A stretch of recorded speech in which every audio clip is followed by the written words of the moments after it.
Well, Primal Alchemy Provisions is offering home meal packages delivered to your door Monday through Saturday, 4 to 6 p.m. with online ordering and the ability to add on pantry items like farm fresh eggs and Fuji apples and dips, jams, sauces, charcuterie, in addition to the meal package. Our kitchen is open for walk-up orders at the same time, and we always have extra items there like baked goods that we can't really advertise on the internet because they may be gone by the time somebody orders them. But anyway, we have weekend hours that have expanded from 11 to 6 p.m. and Sunday we have a pretty big following for our breakfast burritos. So we're open at 9 a.m. with those, and we stay up until 2. So we have a lot of walk-up items, and I think we're offering delivery in a pretty large area, all Long Beach and including Signal Hill. Before Primal Alchemy Provisions was founded, we were doing catering and events for 2,000 to 2,000 people all over Southern California, from San Diego to Santa Barbara, out to Palm Springs. People we did the TED conference when it was here. We did an event on a dock for the christening of a new ship for a client of ours. We've done weddings, out in barns and on farms. We do really events that are creative, that are for people who really like food above anything else. A lot of people do events that maybe the flowers are the most important thing, maybe the music's the most important thing, but our clients really like us because the food is the most important thing to them. So that's how they come to us. But the history of Primal Alchemy is that cooking is the first science, basically. First time man ever experimented with something, in the science realm was, getting a piece of meat or a potato or something close to the fire and saying, that's way better than the raw stuff. But I found the reference in a book that I was reading in culinary school called On Food and Cooking by Harold McGee. He's a New York Times food writer and does a lot about food science and dispelling rumors of cooking over the years.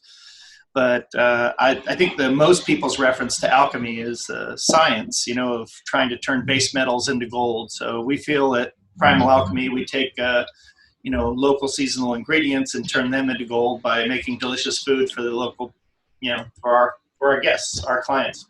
The reason we shifted is because we had to. We were at a catering convention up in Las Vegas on March 9th, and we were there. It was a 4-day convention. We were there till the 12th. And it was a catering convention with people from all over the country and owners and managers of catering businesses. And the beginning of the week was awesome. And by the end of the week, everybody was in tears and freaking out in the hallways because during the week, everybody was getting phone calls from their staff back at home saying, this event's canceled, that event's canceled. Everybody was just losing their businesses, basically. So we, on Friday, driving home from Las Vegas, Paul and I discussed what we were going to do to save our business. And we came up with Primal Alchemy Provisions. And over the weekend, developed a strategy and a plan, a very loose plan. And on Monday, met with our staff and said, we're going to shift and pivot. And we're going to do home delivery meals and pickup meals in a pantry. And on Tuesday, we had our website ordering system in place. On Wednesday, we launched it. And on Thursday, we delivered our first meal. So from Friday the 13th until the next, I think it was the 17th, we made that happen in like 5 days. It was insane, but we did it, and it's probably going to save our business. I would say that it's nice to support a local small business because we in turn are supporting other small businesses in a time now where, large corporations have trucks pulling up from Costco and from other major purveyors that are bringing in commodity meats and things. We are going to the farmers market and we are sourcing from the farmers. We're supporting those small farms that are around us, which is diverse. Also, the meats that we try to use more small artisan meat purveyors. So you're trying to support a small business, a small farm. Those guys are really struggling paycheck to paycheck, and they're the ones that are providing unique vegetables, they're really caretaking their animals in a positive way. It's not it's not a corporation. It's not a bunch of animals in a huge barn that's creating a lot of pollutants. We really are just focusing on trying to support the small business. So by supporting us, you're supporting all those other small businesses that we support down the line. And in addition, we support other Long Beach food businesses. You know, like we try to use in our events and things. We try to use Gusto for breads, Romeo chocolates for some of our things, Sin Confections for other chocolates, Dina Amadril and her Long Beach Creamery for ice creams. I mean, we really use other specialty food purveyors in our business also. So, you know, it's a community thing. Yeah, even coffee. For years, we've supported Polly's Coffee because they're a local roaster. So, you know, I don't want to forget about them. And even Viento y Agua, which is a local coffee shop. If we need just a very small amount of coffee for an event, I don't need to take a brewer. I can just go down there and get enough for a small amount of people from him. And then I'm supporting his business as well. And we really, really like the small business community that we have here in Long Beach. And, you know, Long Beach is a very small, big city, I think. And Signal Hill within that too. Absolutely. And we just like that philosophy of supporting local farm to table. I think it's a healthier way to eat, and you really need to know where the food you're eating and where it came from. Many times if you go into a grocery store, you see a package on the shelf and you really have no idea where that came from. It's so funny. I was reading yesterday about farmers in the Midwest that have typically been growing soybeans and corn, you know, the commodity GMO driven commodity food, so-called food. And the trend right now is just starting because of this whole coronavirus thing, is they are starting to plant more diverse crops and vegetables. You know, who'd have thunk, right? So, you know, it may be that out of this, you know, crisis, disaster, you know, unprecedented economic failure in our country, it may be that some good comes out of it and our whole food system could be changing for the better. And I think families have changed a great deal because they're starting to go out and understand that they need food security, because if the markets aren't open and you can't go there, it's really nice to have a garden full of vegetables that you can rely on. So, you know, the places like Armstrong's Nursery and other nurseries are very, very busy right now. A lot of people are putting in. A lot of people are growing vegetables. A lot of people are definitely putting in gardens that never had them before. We're seeing it all over the place. So it's awesome. I think the future for us, Primal Alchemy Provisions and Pantry, is staying full-time, permanently, not going anywhere, for sure. It's funny because we had talked for at least a year before this whole, you know, everything hit the fan, about doing a home delivery or something like that, kind of a division of our company. And it was like, oh yeah, we'll get to that. And, you know, it's amazing how fast you can make things happen when you're forced to, because we got to it very quickly, and it's gonna stay. It's not going anywhere. I think that as events open back up, which is a whole nother challenging aspect to what we do, you know, a lot of politicians do not understand restaurants and events, the business of restaurant and events. So, you know, for instance, a restaurant that can open back up at a 25% capacity might as well not open at all. They will close if they do that. So how this is being rolled out for restaurants is just is unsustainable. Events, we don't even know what that's going to look like. We're hearing, you know, they might allow events for 10 people, and then for the next phase for 25 people, and the next phase for 50 people, and, you know, open it up that way. So for us to go back into events, we don't know what it's going to look like. But you know what? We're smart and we adapt and we're creative. So we will make it happen however we can. And hopefully we'll get back to where we can have a gathering of 500 people celebrating, you and raising money for, Friends of Pathways and some charities that we're affiliated with, and they can get back to their fundraising, and we can do weddings in people's backyards, and what we usually are doing. It's just going to be interesting to see how long it takes and how we're going to get there and what the road to getting there looks like. But yeah, provisions is staying for sure. And I think we've already done some groundwork. We've laid some groundwork with the health department, because the health department, I consulted them the other day about the process of what do they think going back into it. And it's a little overwhelming for them, because for them to give guidelines to restaurateurs, but we've already started our own standards of operating procedures for events like that, and how we can maintain some social distancing, and how we're going to serve, and what's the best way and the safest way to serve, and still be able to lay the groundwork for having successful large events in the future. Yeah, we did an event yesterday, a small event for a woman's 95th birthday party, and we did bento boxes. So the woman's daughter picked them up. There was like 20 of them.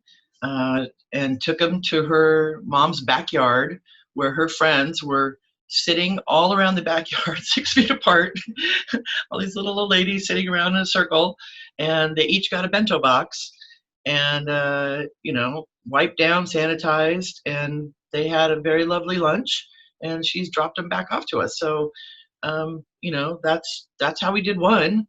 Everything needs to be basically considered. I mean, there's so many aspects to consider in how we move forward with individual servings. I don't think buffets are going to come back anytime soon in restaurants or events. I mean, Soup Plantation basically is gone. They're gone. They're not coming back. So that kind of style of service is probably not going to be around for a long time. Sit down dinners, individual servings of things, maybe stations that are where you don't take it yourself, but it's handed to you, things like that. So we're gonna get really creative. So it's gonna be fun.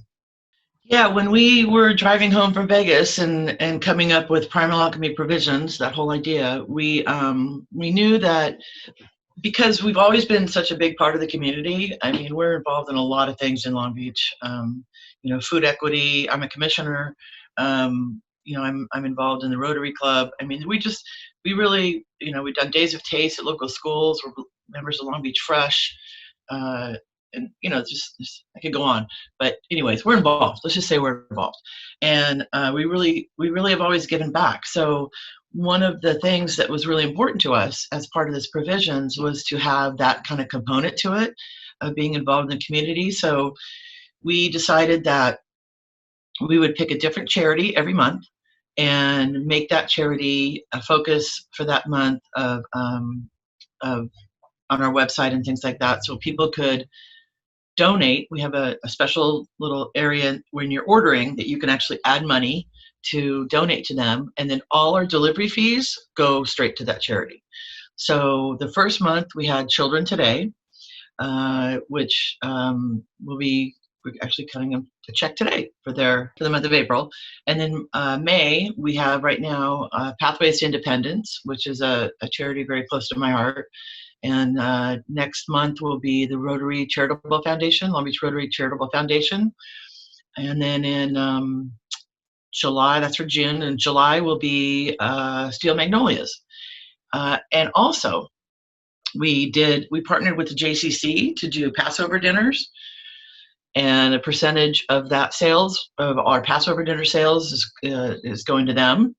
And today, we are launching something called Food Ferry, Ferry, Food Ferry, as in a ferry boat. And that basically is a program that is evolving, where we are taking food over to Catalina to feed the people of Catalina. So Catalina is very dear to Paul and I's heart. We're both divers. We spend a lot of time over there on friends' boats and things, and it's just an awesome place. And they're literally an island, so they really don't have the resources that we have here for access to food, and 100% of their economy is based on tourism. So they're done. They have no cruise ships going there. If a private yachter goes over there, boater goes over there, they are not even allowed to disembark. They cannot go onto the land. So their economy has basically been completely cut off. So we thought, let's see if we can do something about that. So we launched it today. We're going to be gathering pantry and food items and sending some of our meals over on some private yachts in the next week and a half. And it's going to be awesome. So that's called Food Fairy. So we just launched that today, in addition to all other charitable things that we're doing. I really like the fact that in Long Beach, there's a farmer's market every day of the week. And that wasn't the way it was before. I mean, it was one day, maybe you had a Friday. That was it. Our Friday market, that's what we had. And then slowly it's expanded. And now the Sunday market is probably the premier market down in Alamitos Bay. Also Wednesday, we have a great one in Marine Stadium. That's really great for restaurateurs, because they can go midweek. Anybody producing food, you can go there and see the farmers, pick the freshest produce, and it's probably going to last you a lot longer because it was just picked the day before. So that product that you may got in from some company, has been sitting on the shelves or in refrigerators for 3 or 4 days. So by the time you get it, that lettuce maybe only last you another day or two. But when you get it from the farmer's market, it's going to last you a full week many times. And so it's the freshest and the most nutritious. But the amount of farmers markets in Long Beach now is amazing. And it's fantastic to have that resource for our community. And shout out to Kelly Johnson, because she has done a phenomenal job in keeping farmers markets. So she's in charge of open and running and supporting the farmers. And, you go by there on Sunday, it's all safe distancing. They're all spread out and people are shopping. And, a lot of cities didn't do that. A lot of cities shut down their farmers markets and the stuff's just rotting in the field. So I got to shout out to Kelly. She's kept it going. Well, Primal Alchemy page, www.primalalchemy.com, also has a provisions page on it as well, or a link. And it's the same website. It takes you right to a menu, so you can order for any delivery or any meal Monday through Saturday, and also see some of the pantry items that you can add on that are always changing. I know right now we just had Mother's Day, very successful. And Cinco de Mayo was behind us, but ahead of us is Memorial Day and National Burger Day. And so we're putting packages together so people can still celebrate those small family celebrations at home and, help them out by putting the package together. They still have to heat it up themselves, but we've done a lot of the work of, braising ahead of time or preparing or gathering all the ingredients and making special sauces. Primal Alchemy looks forward to the new challenges ahead. I mean, we have a lot of interesting things happening. We used to feed hundreds of people, and we would feed them these great dishes that we had created for that one event, one time. And now we're making those same dishes on a daily basis from scratch every day, and providing them to small families that, in a much more affordable setting. It's not a giant wedding where you're paying $100 a person for labor and for plates and silverware and the whole package. Now they can just come up to us and they have a 4-course meal for their dinner for their family. So it's funny. One of our best clients, Jacqueline Allen, who orders from us, 2 or 3 times a week since this whole thing started. Single woman. She just divides our dinners up and makes them last. She said, you know what, Dana, your food is takeout you don't have to feel guilty about. And I thought that was an amazing little tagline that she said. She's actually lost 5 pounds and she's been eating nothing but our food for the last 2 months. She's pretty happy right now.